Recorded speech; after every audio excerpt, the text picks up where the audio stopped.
Bonjour à tous, on commence aujourd'hui un nouvel épisode. Alors il y a une nouveauté, donc déjà vous constatez que je ne suis pas avec le frère Pierre, mais avec le frère Renaud qui va se présenter tout à l'heure. Donc la semaine dernière, on avait fait une vidéo avec le frère Pierre pour justement vous expliquer un petit peu l'évolution des choses et du site.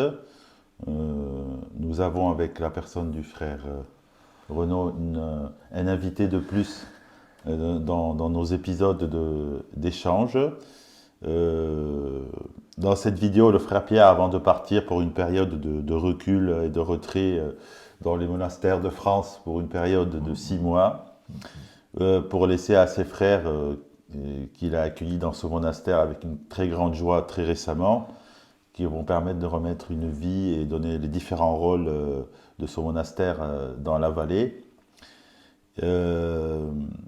Et qui reviendra bien sûr au bout de 6 mois, puisque c'est son monastère, et c'est, comme tous les moines, ben, ils restent dans leur monastère, même si leur fonction, ben, qu'ils ont droit à une période de repos.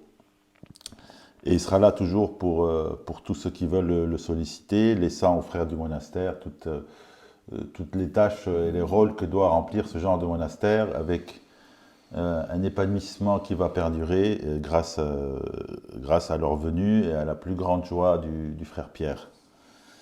Et donc,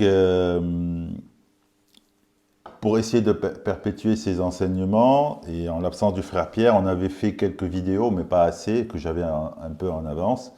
Et on s'est dit, ben, pourquoi ne pas enrichir ces entrevues avec le frère Renaud qui a bien voulu nous accompagner pour aussi donner des éclairages qui peuvent être un peu différents, un peu plus larges, qui complètent ce que le frère Pierre nous donne avec tant de sincérité et d'expérience vécue. Et donc je vais laisser la parole au frère Renaud pour qu'il se présente et peut-être pour compléter ce que j'ai dit, avant peut-être de commencer un premier enseignement. Ouais. Eh bien, bonjour à tous les auditeurs de la chaîne, du service un petit peu de témoignages et d'informations, de discussions du frère Pierre, qui s'appelle comment déjà ? Il fait Pierre mon frère, mais Pierre mon frère. Voilà. Mais il a tenu à ce qu'on change l'appellation et ça va bientôt être peut-être les moines de Sarance où on va réfléchir ensemble à quelque chose qui inclut une présence plus large. Plus large. Sachant que moi j'ai accepté cette mission simplement le temps de l'absence de frère Pierre qui nous reviendra après lui aussi un petit temps nécessaire, un petit peu de retrait. Il est bon, je crois, justement, dans la vie monastique ou dans la vie canoniale, vie religieuse, de savoir toujours prendre un petit temps de retrait, de se retirer pour se ressourcer, puis revenir. La mission, c'est un petit peu le mouvement d'inspiration et d'expiration. C'est le mouvement de la vie. Et donc j'ai accepté volontiers de remplacer mon frère Pierre, puisque je suis de la même communauté que frère Pierre. Lui a dû faire profession, je crois, en 81 et moi en 84. Donc on est assez proches dans les années 80 où on est rentré dans la même communauté pour des missions diverses parce qu'il y a de la diversité. Voilà, donc moi je suis religieux depuis maintenant 40 ans. Voilà. Plutôt en Normandie. Moi, ma terre d'attache n'était pas les Pyrénées, mais la Normandie. Mais voilà. Bon. L'appel de la vallée était plus fort et on est arrivé à 5 frères pour donner à cette maison de Sarance, à ce monastère de Sarance, voilà, une présence plus forte, plus large, aussi épaulée, et continuer la mission. Parce que historiquement, c'était déjà un monastère prémontré. Mais oui, depuis le XIVe siècle, donc il y a de l'histoire très ancienne de la présence des religieux prémontrés de notre ordre. Hein. C'est très heureux que ça ah oui, oui. Je crois qu'il y avait une centaine d'abbayes et de monastères en France, et il y en a vraiment très peu qui ont repris vie. En Normandie, après la Révolution de 1859, les frères ont réintroduit la vie prémontrée en Normandie. Et puis je crois que Saran, ça va être le deuxième monastère depuis la Révolution qui va retrouver une vie religieuse prémontrée. Ouais. Il y a une autre abbaye qui est l'abbaye de Frigolet en France, mais qui, elle, n'était pas originellement une abbaye prémontrée, mais qui aujourd'hui a un autre lieu important de présence de la vie des prémontrés en France. Merci en tout cas de m'accueillir modestement pour merci à vous. assumer cette mission. Donc, on peut commencer aujourd'hui par une première discussion. Alors, à quoi avez-vous pensé comme sujet? Voilà. Ben, comme sujet, un petit peu de méditation cette semaine et au terme de ce temps de Noël qui se prolonge un peu mais qui s'achève maintenant, même si peut-être cette vidéo sera diffusée nettement après Noël. Hein. On est là dans le temps d'après Noël et la dernière rencontre, un petit peu le dernier évangile sur lequel je méditais, c'est le baptême de Jésus, qui nous fait faire un grand saut dans l'histoire, parce que Jésus est baptisé à l'âge de 30 ans. Noël, c'était la fête de la naissance. Donc voilà, on fait un grand saut dans l'histoire du christianisme, du Christ lui-même. Hein. Et c'est son baptême qui reste pour les chrétiens, dans la tradition chrétienne, un petit peu, qui reste comme encore une épiphanie, une manifestation de Jésus. De la Trinité. De la Trinité qui plus est, puisqu'au baptême, voilà, l'Esprit vient reposer sur Jésus et du ciel une voix dit « Celui-ci est mon Fils bien-aimé ».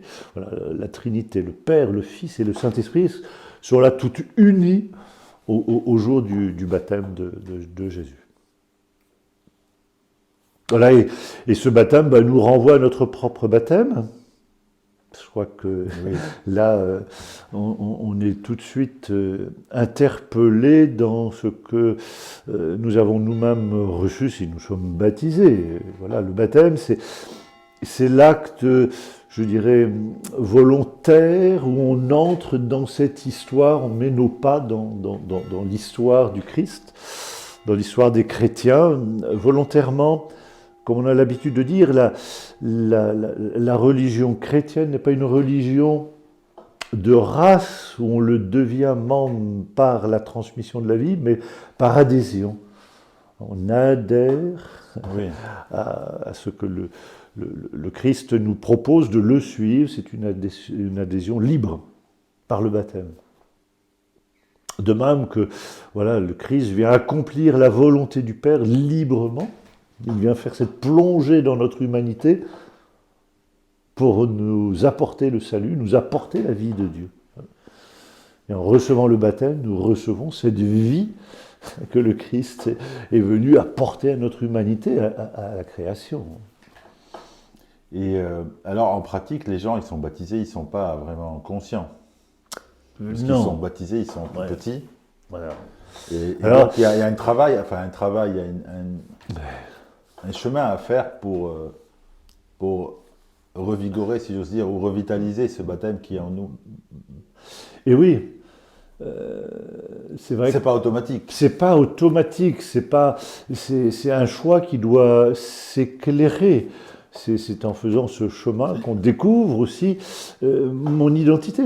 De même, je dirais, c'est pas moi qui me suis donné la vie, hein, je la reçois, cette vie, et j'ai à entrer dans une identité culturelle, familiale, traditionnelle, de comprendre d'où je viens, quelle est un petit peu cette histoire qui me précède, personnelle, familiale, dans laquelle j'entre.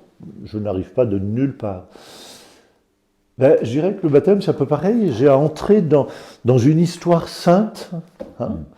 Mes parents ont fait ce choix que je sois baptisé, peut-être sans toujours savoir pleinement, peut-être, ce que cela impliquait, mais moi, j'ai à le découvrir, cette histoire sainte dans laquelle je m'inscris, dans lequel je suis inscrit et dans lequel j'ai à répondre personnellement.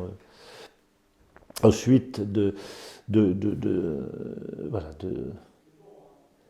mon histoire, l'histoire qui me dépasse, j'entre dans cette histoire. Et c'est un petit peu comme ce que dit Jean-Baptiste d'ailleurs dans l'Évangile. Hein.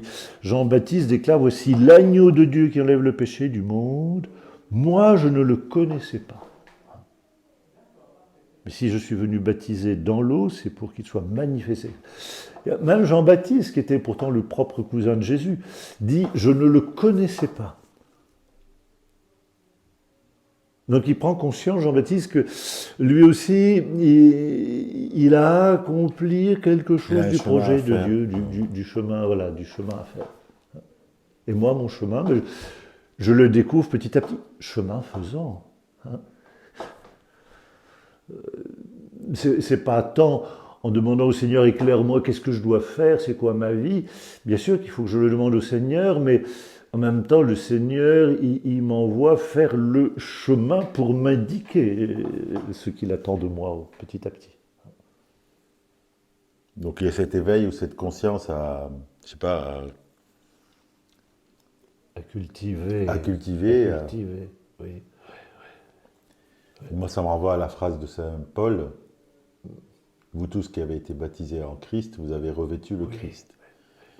Alors, est-ce qu'on a mis des habits encore au-dessus? Il faudrait enlever les habits pour retrouver la vie. Dans la tradition paulinienne, il y a le dépouillement. Hein. Soyez dépouillés du vieil homme et revêtez le Christ. Hein. Voilà le chemin, en quelque sorte. Voilà, le chemin, il nous dépouille de toute manière. Hein. On a par tradition ici, au monastère de Sarrance, l'habitude d'accueillir des pèlerins qui font le chemin de Saint-Jacques, vers le tombeau de Saint-Jacques de Compostelle. Eh bien, cet itinéraire, ce chemin qu'ils parcourent, c'est un chemin de dépouillement. Ils apprennent à aller à l'unique nécessaire, au plus important. Quand j'étais à Conques, qui est sur le chemin aussi, on avait des petits cartons qu'on gardait d'emballage, parce qu'au bout d'une semaine, les pèlerins, quand ils étaient chez nous, ils nous disaient « Vous savez pas un petit carton pour que je réexpédie chez moi tout ce que j'ai mis dans le sac et qui n'est pas nécessaire et qui pèse dans le dos hein ?» Voilà. C'est le dépouillement physique, là. C'était du dépouillement matériel. Voilà, matériel, mais qui dit aussi cette dimension spirituelle aussi. Voilà. En chemin faisant, les besoins diminuent. Oui, voilà, je me rends plus disponible au projet de Dieu petit à petit. Et Dieu me révèle son projet en marchant. C'est vrai qu'il y a beaucoup un grand retour là, à ce genre de pèlerinage où les gens veulent se retrouver un petit peu face à l'essentiel, à ce qui compte pour eux. Pourquoi? Pour plusieurs raisons, hein, pour plusieurs raisons. Mais je pense que, justement, le mystère de l'incarnation, Christ s'est incarné, s'est fait homme, Dieu s'est fait homme. C'est-à-dire que notre humanité, il faut en prendre soin.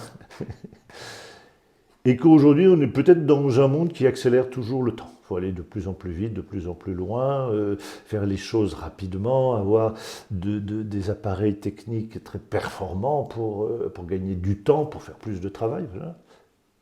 Mais peut-être que ce n'est pas le rythme du corps de la vie. Hein.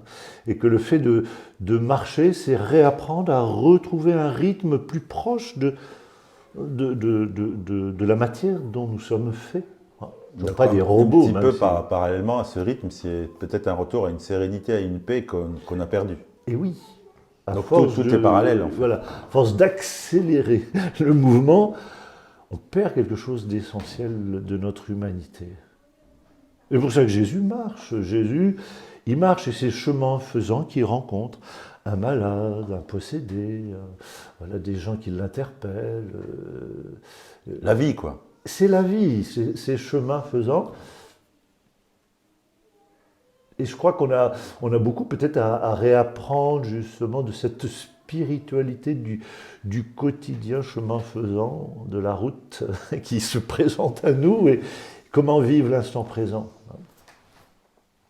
Bon, ça nous fait un bel horizon de tracé. Un beau chemin qui s'ouvre devant nous. Chemin faisant avec l'Esprit Saint. Hein. Celui sur qui je verrai l'Esprit descendre, dit Jean-Baptiste, et demeurer. Celui-là baptise dans l'Esprit Saint. Voilà.